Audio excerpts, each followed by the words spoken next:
Kadang-kadang ide itu muncul karena kita itu lagi, kalau kita sudah ikut mengeluarkan uang itu berarti kita. Jadi memang orang yang punya ide itu orang yang.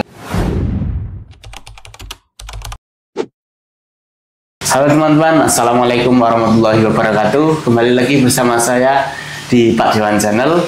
Kali ini saya bersama Pak Dewan kembali akan ngobrol-ngobrol, berbincang-bincang seputar dunia bisnis dan pekerjaan. Nah, dan pada kesempatan kali ini kita akan ngobrol tentang ide bisnis lebih tepatnya. Karena ya kadang-kadang banyak orang yang mengeluh mau bisnis bingung mau bisnis apa, nggak ada idenya, nggak ada inspirasi. Nah, jadi kali ini kita mau ngomongin tentang itu. Jadi ya, sebagaimana yang kita tahu lah, Bapak sudah sangat berpengalaman di bidang usaha, sudah berpuluh-puluh tahun ya Pak. Ya. Nah, kira-kira mungkin boleh diceritakan gitu Pak, awal-awal ide itu datang seperti apa gitu Pak untuk memulai usaha itu dulu. Ide itu kadang-kadang datangnya di saat kita sebel. Belum tentu ide itu kita datangnya di saat suka. Kadang-kadang karena kalau kita lagi mangkel, kekuatan kita itu lebih kuat ya. Contohnya kita umpama punya ide apa ya yang kita tidak suka gitu ya, tetapi itu menjadikan kita lebih kuat. Umpama kita mau pergi tapi di rumah baru males gitu ya. Nah, tapi karena nggak enak, wah lumayan malah semangat. Tapi kalau nyaman di rumah, pergi males. Saya tidak mengatakan bahwa orang yang suka pergi itu karena di rumah tidak nyaman loh. Bukan itu loh maksud saya ya. Tapi orang yang nyaman di rumah itu males pergi. Sama aja. Kadang-kadang ide itu muncul karena kita itu lagi jengkel. Contohnya kita punya keinginan kok tidak mau bantu, kita langganan mereka, kita punya mau minta tolong dia nggak mau, kita ditembung lagi, kita nembung lagi nggak mau, wah ya udah mah kita bikin sendiri. Nah, jadi ide itu kadang-kadang muncul karena orang yang menjadi langganan kita itu nyebai gitu, bahasanya Jawa, mungkin bahasa Indonesianya membuat hati kita nggak suka. Itu bisa menjadi ide. Jadi ya, gambarnya ide itu datangnya bisa sangat bermacam-macam jalurnya gitu ya Pak. Oh ya, baik bisa dari data yang kita suka, atau mungkin bahkan yang sebaliknya, yang kita sebel, yang kita kesel gitu. Ya, ya kadang-kadang umpama kita mau tidak tidur di rumah yang satunya. Nah, kalau di rumah lagi seneng sama istri ya wegah. Ayo penak turun ngomah, nek lagi mangkel, wah enting pindah rumah itu. Kita punya rumah yang satunya kita enteng, tapi kalau kita lagi seneng ya males. Sama di saat kita itu mau ide, karena begitu kita punya ide itu harus mempunyai kekuatan yang lebih untuk melakukan hal yang baru. Nah kalau nggak, kadang-kadang ada mimpi yang indah atau ada yang bikin kita jengkel, kadang-kadang kita itu tidak muncul ide itu. Tapi apakah untuk mendapatkan ide harus kita disakiti?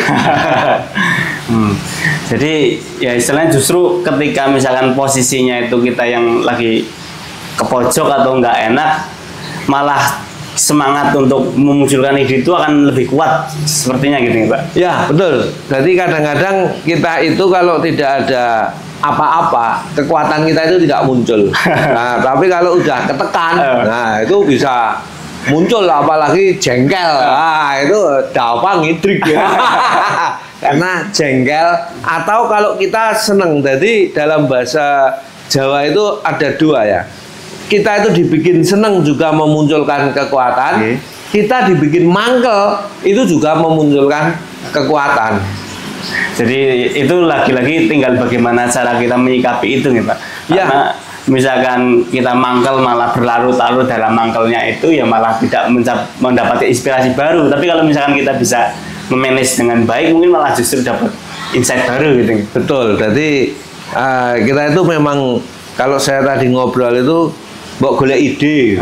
Nah, jawabnya itu wong kon nandangi we kleru kok kon ngide. Nah, jadi memang orang yang punya ide itu orang yang slow mungkin ya, pikirannya kosong, tidak terjebak dengan rutinitas, nah mereka itu bisa punya ide.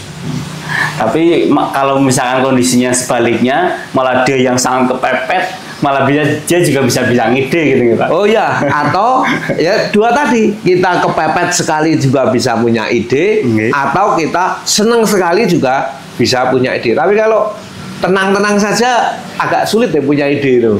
Makanya kadang-kadang kita harus begini biar kita itu punya ide. Nah, terus ada ungkapan juga di luar sana bahwa katanya kalau mau ide bisnis itu atau ide jualan itu harus yang baru, terus tidak belum pernah ada gitu, unik.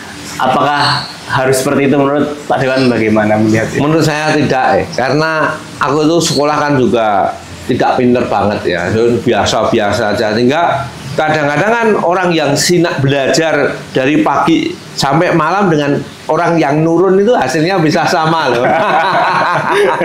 Ya itu aku termasuk golongan yang nomor 2.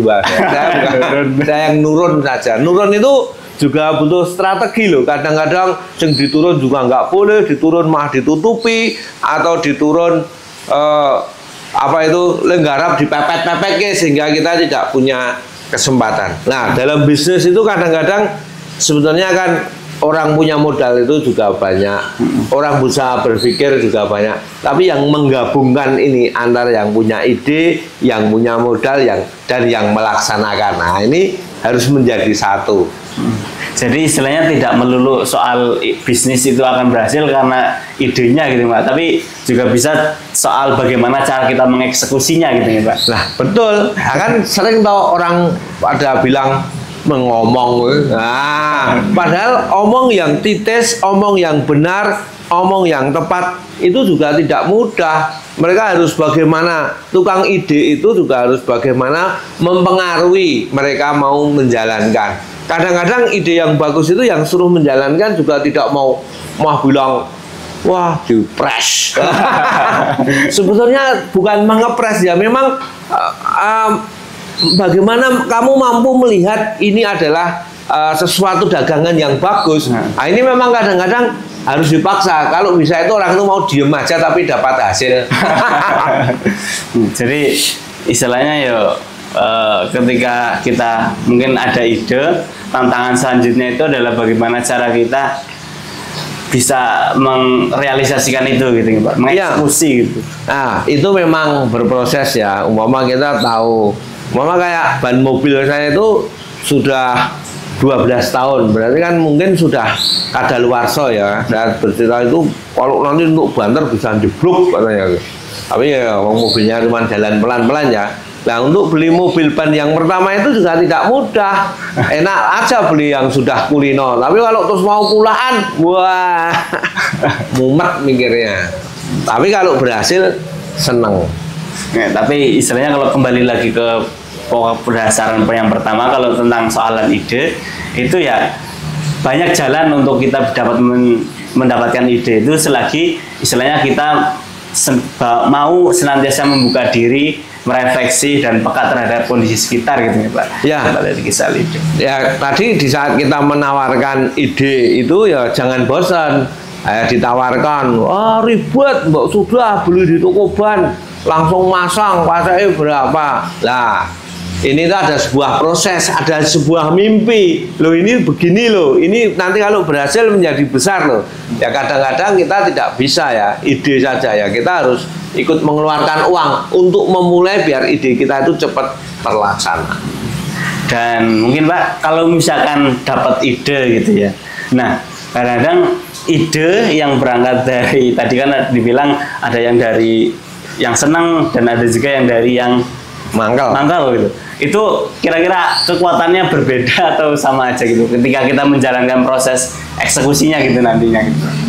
Karena mangkel selamanya itu kan juga tidak bisa loh. Okay. Seneng selamanya ya juga tidak bisa ya. Setelah kita menjalankan, nah itu mangkel dan seneng ya sama saja, karena untuk menahan maju terus itu juga mangkel ya lama-lama.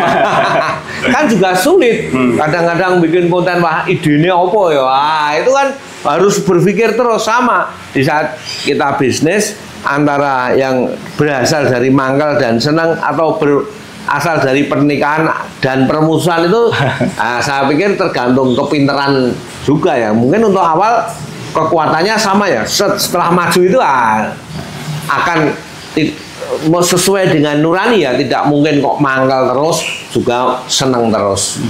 Jadi istilahnya kalau soalan berangkat dari mangkel atau senang itu tidak menjamin nanti kedepannya seperti apa, itu hanya sekedar pemantiknya saja gitu Pak. Betul. Jadi seperti kalau kita di sungai bahwa setelah ada berjalan itu ada kuncinya lagi, ada yang menjadikan kita tidak bisa jalan lagi. Lah ini mengurai ini butuh ketepatan. Oh ini ternyata ada yang nawar harga sekian, ini kok pasarnya begini, kita udari jalan lagi. Nah di saat udari masalah ini yang butuh kedewasaan, kadang-kadang juga ketepatan, karena kita tidak tahu kalau ini kita udari, permasalahan kita buka itu ternyata akan menjadikan lebih cepat, kita juga tidak tahu. Dan itu lagi-lagi kuncinya dari bagaimana cara kita menyikapi suatu momentum-momentum itu gitu Pak. Benar, jadi kehidupan itu adalah menyikapi momentum.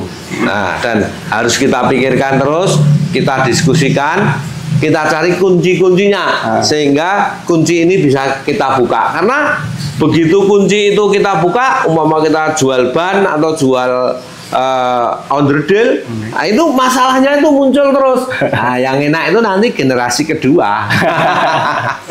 Tinggal ya nurun atau mendomani yang pertama gitu. Ya, yang pertama itu, tapi memang antara pendiri dengan yang nurun ini memang tidak sama kekuatannya kan.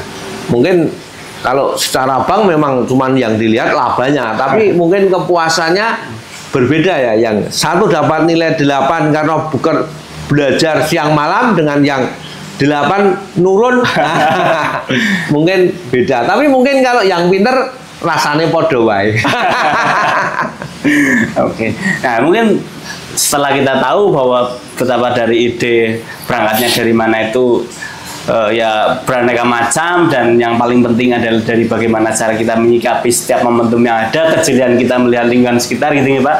Nah terus setelah itu cara kita mengeksekusinya adalah dengan senantiasa itu juga apa, konsultasi dengan yang lain gitu Pak. Ya pasti banget. Kita itu harus, kadang-kadang kita itu banyak yang tidak tahu ya. Mungkin orang lain tahu lebih duluan. Kita ya harus kadang-kadang kalau padu orang 3 itu sulit loh. Nah, kalau orang 2 itu bisa padu, tapi ada orang ketiga itu kadang-kadang tidak jadi padu. Mungkin juga malu. Nah, begitu juga di saat kita mencari solusi itu ya kita butuh orang ketiga mencari memasukkan, kita ngobrol, atau bahasanya kita studi banding di tempat yang orang lain sudah menjalankan. Jadi setelah dapat ide, ya ide itu kita lemparkan ke orang sekitar kita melihat responnya bagaimana gitu Pak. Sebetulnya ada istilah yang bagus ya oleh seorang tokoh itu bilang, kalau kamu sungguh-sungguh, kamu mau membiayai. Nah, dan ketika memang sudah membiayai, nanti istilahnya mungkin sekitar-sekitar ya juga akan mengikut gitu Pak. Ya, kalau kita sudah ikut mengeluarkan uang itu berarti kita serius. Kalau cuma kadang-kadang kita ngomong aja itu dianggap orang lain kita belum serius. Oke. Nah, mungkin terakhir Pak, pesan-pesan untuk teman-teman di luar sana yang masih bingung terkait tentang ide bisnis. Apa kamu harus disakiti biar kamu dapat ide? Oke teman-teman, itu tadi obrolan kita pada kesempatan kali ini. Untuk teman-teman barangkali ada yang ingin ditanyakan atau ingin berkomentar, menceritakan pengalaman terkait tentang ide bisnis, boleh banget teman-teman bisa tulis di kolom komentar di bawah. Nanti kita diskusikan bersama, atau mungkin kita bikinkan konten selanjutnya. Jadi jangan lupa like, share, subscribe, dan nyalakan notifikasinya agar teman-teman tidak ketinggalan konten-konten menarik berikutnya. Dari saya, kurang lebih mohon maaf. Wassalamualaikum warahmatullahi wabarakatuh. See you.